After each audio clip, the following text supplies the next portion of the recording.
নাবালিকা ধর্ষণ কাণ্ডে অভিযুক্ত দুই যুবককে 24 ঘন্টার মধ্যে গ্রেফতার করে দ্রুত পদক্ষেপ গ্রহণের নজির স্থাপন করেছে ইরানি থানার পুলিশ। নাবালিকার পরিবারের পক্ষ থেকে রবিবার রাতে ইরানি থানায় ধর্ষণের অভিযোগে দায়ের করা হয়েছিল।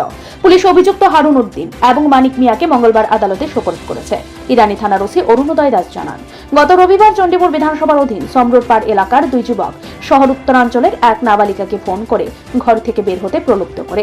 পূর্ব পরিচিত হওয়ায় নাবালিকা রাস্তায় বের হলে অভিযুক্তরা তাকে মোটরসাইকেলে উঠিয়ে লটিয়াপুরার একটি নির্জন স্থানে নিয়ে যায়। সেখানে তাকে জোরপূর্বক ধর্ষণ করা হয় বলে অভিযোগ। ধর্ষণের পর অভিযুক্তরা ঘটনাস্থল থেকে পালিয়ে যায় এবং নাবালিকাকে অচৈতন্য অবস্থায় জঙ্গলে ফেলে রেখে যায়। স্থানীয়রা ঘটনাস্থলে মেয়েটিকে অসুস্থ অবস্থায় দেখতে পেয়ে দ্রুত ইরানি থানায় খবর দেয়। পুলিশ মেয়েটিকে উদ্ধার করে শারীরিক পরীক্ষার জন্য ঊনকোটি জেলা হাসপাতালে পাঠায়। নাবালিকার পরিবারের পক্ষ থেকে রবিবার রাতে ইরানি থানায় একটি এফআইআর দায়ের করা হয়। 4 নম্বর ইরানি PS 88/2024।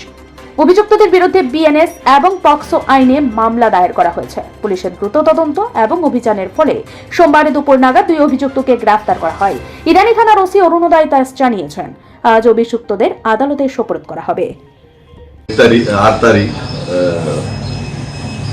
আমার কাছে একটা কমপ্লেন আসে যে একটা মেয়েকে একটা ফোন নাম্বার থেকে ফোন করে সন্ধ্যা 5:30টার সময় ওকে রাস্তা আসতে বলে এবং ওখান থেকে তাকে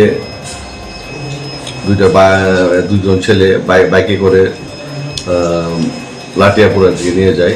তখন সন্ধ্যা নিয়ে দুজন তারা রেপ করে তাকে জোরপূর্বক এবং পরে ফেলে চলে যায়।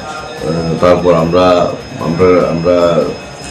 তদন্তে নামি এবং ওই মোবাইলকে কেন্দ্র করে আমরা আসামিকে 12 ঘন্টার মধ্যে একজনকে গ্রেফতার করতে সক্ষম হয়েছি, আর একজন গতকাল রাত্রে আমরা 24 ঘন্টার মধ্যে করতে পেরেছি।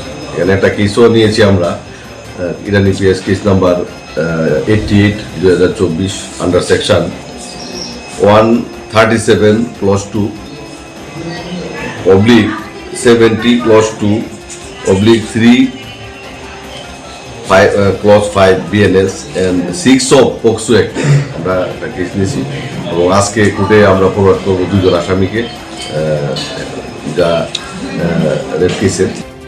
ব্যুরো রিপোর্ট, ঋদ্ধি নেটওয়ার্ক।